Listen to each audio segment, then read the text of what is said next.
New Landing's Job Chat is brought to you in part by the Prosperity Advisory Group, the next step in your financial future, and by the EBS Group with an unparalleled background in Oracle solutions and services. There are different types of resumes. What are the advantages of a functional resume? What is a functional resume? You'll find the answers to all of that on today's Job Chat. Your hosts today are Hector Silva and Sarah Kane. And our guest is Tammy Kabell. Tammy Kabell is founder and CEO of Career Resume Consulting, an executive career firm that is nationally known for helping six-figure clients land jobs fast and shave months off their searches. She has been marketing her clients successfully into new careers for 9 years, giving them both the competence and the confidence to win the position they love and deserve. Tammy is considered a national authority in the hiring industry, having been featured as an expert multiple times in the Wall Street Journal, MSNBC, Career Builder, The Ladders, Monster, the Kansas City Star, and dozens of other online and paper publications. She is also the author of The Job Search Accelerator Blueprint and Resume Reboot. Welcome, Tammy. Thank you, Sarah. I appreciate that. Glad to have you. Thank you. Welcome. Okay, functional resumes. Yes. What's the difference between a functional resume and a chronological resume? Sure. I would say that, and I've been doing this for 9 years, so I see a lot of resumes come across my desk every week and really every day. 95% of those are chronological. That's what everyone is used to seeing, where you have your most recent experience first, and usually you list job descriptors and maybe scope of responsibilities and a few achievements, and it's usually 2 to 3 pages in length. These days, I've found that functional resumes or skill-based resumes actually work a lot better. They get a better response rate. And it's because they're a one-page, 30-second commercial about yourself. So they focus on what your skills are and also your strengths, but also achievements. And so it's not really job descriptors. It doesn't show everywhere that you've been and everything that you've done, but it really does give a 30-second commercial. And I like to write mine in the form of ad copy rather than just academically like most people write them. So there are a lot of advantages to having a functional resume, but one of them is that nobody else is doing them. And so it looks different than everyone else's, and it captures people's attention. It sounds like most people could benefit from a functional resume, but are there certain maybe experiences or situations where it might be more helpful than others? Yes, absolutely. I think that it overcomes or at least minimizes some liabilities. Liabilities would be anything that would keep you from getting a phone call initially or keep you from getting the job. And that would be age or long-term unemployment or short tenure at a lot of different jobs, what they might consider job hopping. If you have a chronological resume, you can, for instance, if you have a chronological that shows that you graduated in 1979 from University of wherever, and that you have an experience that goes back through the 70s, then that immediately tells the employer, wow, this person could be nearing retirement age. If you're switching careers, one of the biggest, the greatest things about functional resumes is that if you make a functional resume industry neutral, you strip away all of the industry jargon, and that way they don't brand you, they being employers, don't brand you as a telecommunications guy. Or in one case of my clients, a candy salesman. He worked for Russell Stover his entire career, and he tried several different chronological resumes, none of which got him any response for 14 months. But once I got him a functional resume that was industry neutral, that showed him as a VP of marketing and sales, but never mentioned even consumer products, just talked about his achievements, he found something within 10 days. I mean, it can be very powerful. But changing careers, long-term unemployment, or if you've been job hopping, usually that has nothing to do with what you wanted. It's something that just happened in your career. But in a chronological, you very quickly can see that you have a short tenure in several places. But with a functional, most of it is speaking about your skills and your achievements, where the career summary is really like a footnote down at the bottom. So it sounds to me like what you're saying is the chronological may speak to where you've been and what you were tasked with. Yes. As opposed to the functional, what takes it more personal to who you are, what you can do, and how you can help them.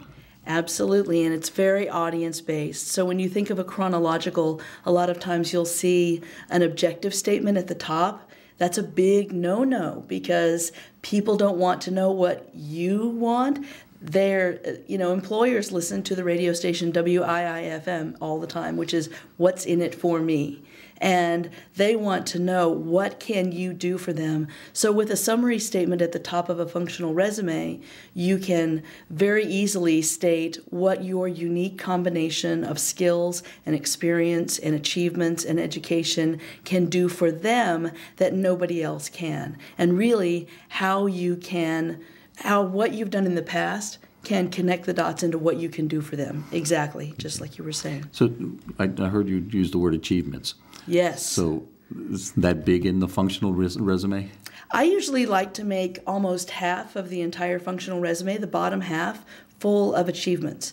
And achievements are different than just what you did going to work every day. This is how you affected the bottom line of the company, because employers want to know numbers. They're very attracted to numbers. Everybody is. So if you look at a resume and it's got some really good numbers to it, you're very impressed with it. So you want to be able to quantify your achievements, and I like to put them in functional paragraphs so that if you've got 3 core strengths, you can show that you've got achievements to back up those core strengths.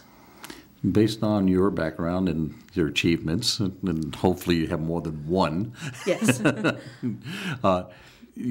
Do you then tailor that resume to achievements that are good for that company? Very good question. I like to tailor it to the achievements that would be relevant to the job that you're seeking next, what would be a good fit for you, but not necessarily change it company to company. I'm very much, if you think of personalization of a resume for each company on one end of a spectrum, and then also productivity on another end, I'm very much into the productivity end of the spectrum, because I think that if you define what your strengths are, define what makes you different and unique and what you can do for a company, leave it that way, and then broadcast it, send it out proactively to companies that you would want to work for, and you will attract people that want your skills. And so therefore it's a good fit. And what a lot of people get into is, I think, a trap is trying to change their resume for each job that they're applying for so that the resume looks just like the job description. But that really doesn't help the HR person determine who to call, because they have a stack of 250 that look just like the job description. And so who are they going to call? So define yourself and define what makes you different. Put a lot of achievements to back up those strengths, and that's going to set you apart from everyone else, in addition to having a resume that looks different than everyone else's. It sounds like what you're doing is articulating your personal brand, then. Absolutely, and brand is really important.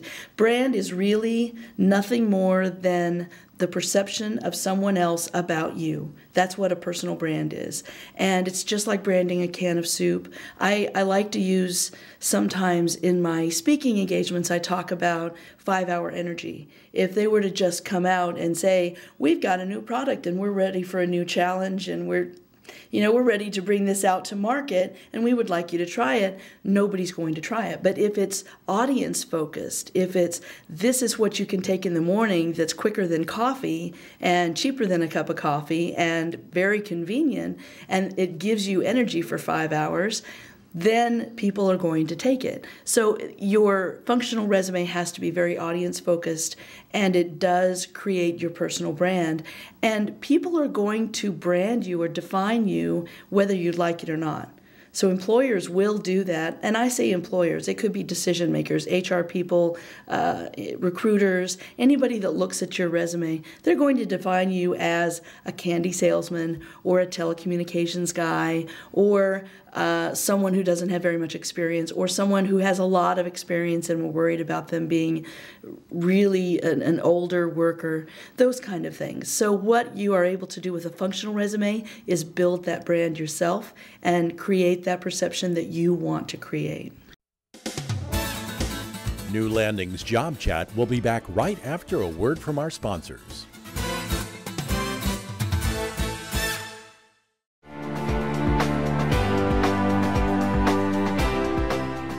Hello, my name is William Easley, Managing Director of Wealth Management with Prosperity Advisory Group.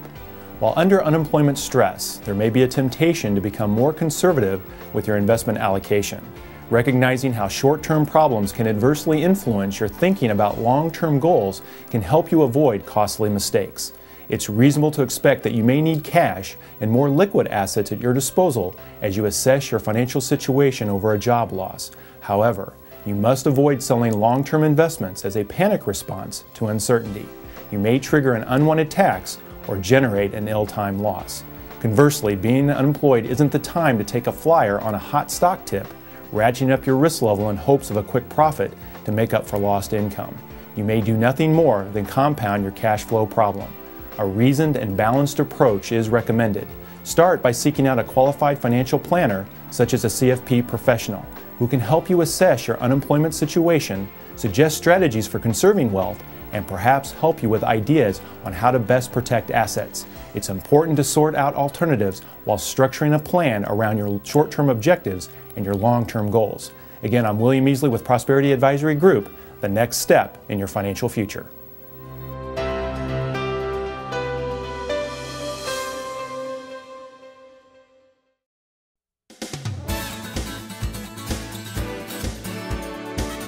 So people are sometimes overwhelmed with the idea of creating their own personal brand, but it's really more simple than some people would think. Some of the questions that you can ask yourself in order to help create your brand is, for instance, what are you most proud of in the last job that you held? Or many jobs before.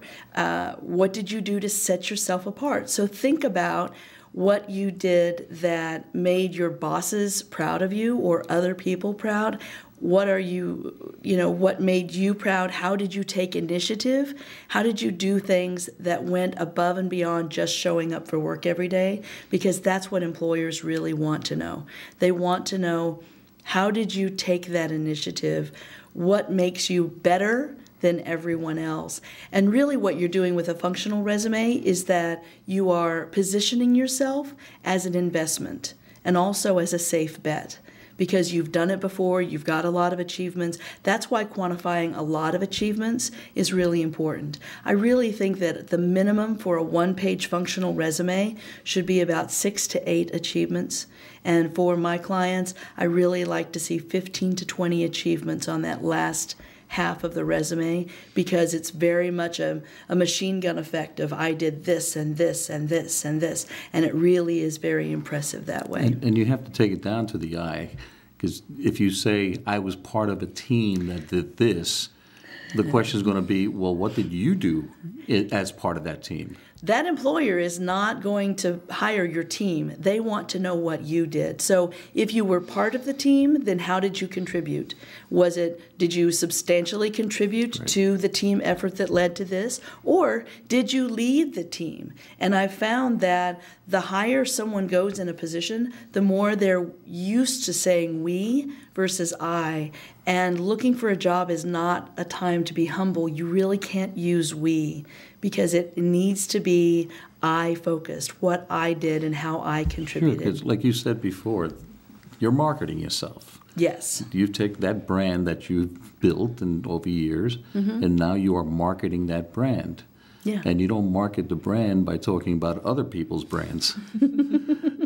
It's pretty hard to sell yourself if you're talking about somebody else. Exactly. You can picture yourself actually as a can of soup. So you go down the soup aisle and there are 600 different cans of soup, because in actually for a position that's posted publicly at a mid to high range, you're talking about 600 to 1,000 different resumes that come into that. So picture yourself as one of 600 cans of soup. Are you going to be the generic white label can that's in the back of the bottom shelf that no one can see? Or are you going to be the chunky soup that really fills you up, because everybody knows that chunky fills up, linebackers and their moms. And so it's a really clear brand. So you've got to differentiate yourself from everyone else. Something else too, if you differentiate yourself like that, they will pay premium prices for you. In other words, if you are a generic can of soup, you will get a generic can of soup salary. And if you are a premium brand, they will pay a premium salary for you. While you're researching this, while you're going through all of these achievements that you've had, Yeah. it has to do something also for your ego, for your self-worth. Absolutely. In fact, I see that consistently with every single one of my clients. When they go through this process, they feel so much better about themselves in two different ways. First, when they realize the stories, and I really think that it's important to take it as a two-step process. First, spend a lot of time coming up with the stories that you've done, what you remember to be those stories, and then quantify it in a separate session, maybe another day, maybe a week later. Try to add some numbers to it, and it really allows you to show your worth to yourself. You understand your value in the marketplace, and oftentimes it's very impressive what one person can do, especially if they've worked for a bigger company, how they can affect the bottom line. I've seen millions of dollars very frequently. And how does that boost your ego? If you were able to affect a bottom line of, by $6.1 million over the course of 4 years, it's pretty impressive. That is. Yeah. When you're doing these achievements, Yeah. are they limited to just what you have done at work? Or if you've done something for an outside group that was successful, is that open to this function? It is, and that helps for people who are long-term unemployed and they've done a lot of volunteering afterwards, after they've been laid off. So you can put the volunteer work, but don't call it volunteer work. Call it what you did. If you were a project manager, if you were a program manager, if you were a leader or an operations director, you ask the group if you can put that on your resume as your job title, but really put the function of what you did. And any achievements, especially leadership achievements, are very important. And even if you're not going after a leader type position, everyone wants a leader. And so if you can show leadership capabilities, even in your volunteer work, then I think you can show it. And just show it as your last employer, your most recent employer. You don't have to let them know right now that it's a volunteer work, that really you can tell that to them in the face-to-face interview or the phone interview. Add context to it later on. So that would be like putting your salary for your past job on your resume.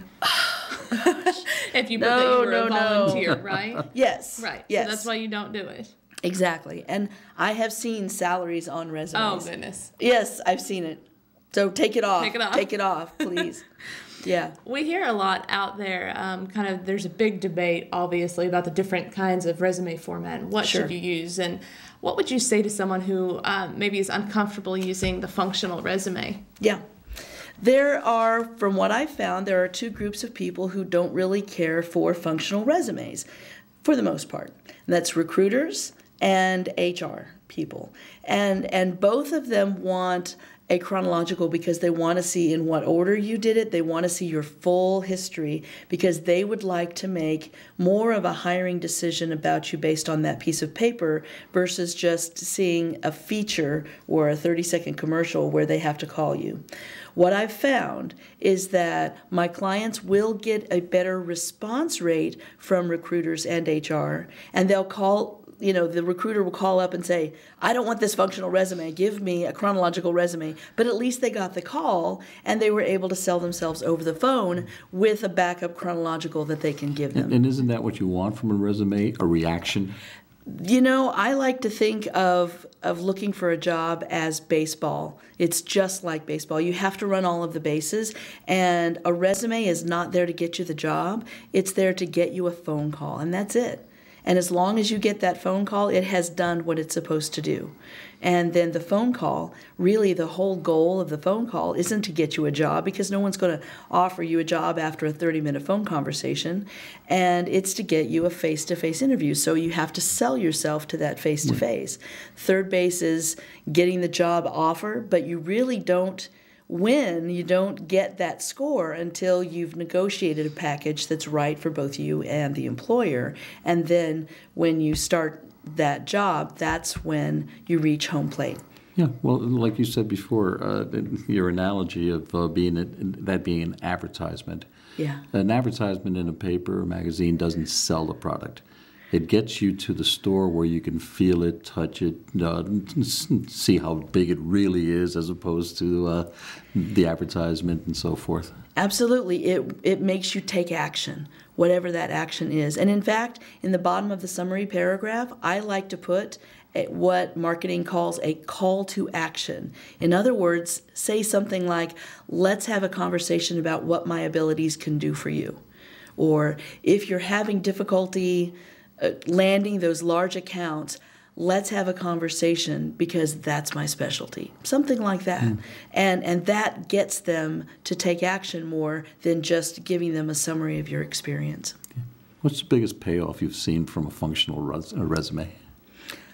Biggest payoff? Well, I think that you get the job quicker, and also you have to keep in mind that I combined the functional resume with a different way of looking for a job. So instead of looking at the job boards, I have people proactively send that functional resume hard copy to an employer, to the decision maker, the person that would be their boss.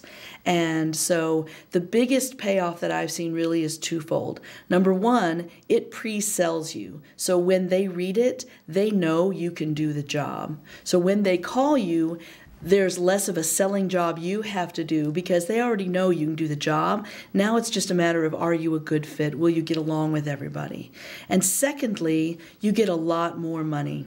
I've seen not only higher starting salaries, but the negotiations. I've had recently a chief operating officer that I was able to help increase $30,000 with a 10-minute conversation because he positioned himself as a turnaround expert, and this company needed a turnaround expert.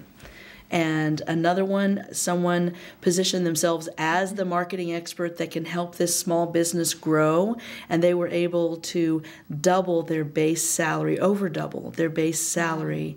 Yeah, over 100%. It was about 120%. It was half a day that it took of negotiating through that. That I don't think would be possible if there wasn't a functional resume to really prove to them that you're an expert in something, that you're positioning yourself as an expert, and you're not just prospecting for jobs. You're an investment.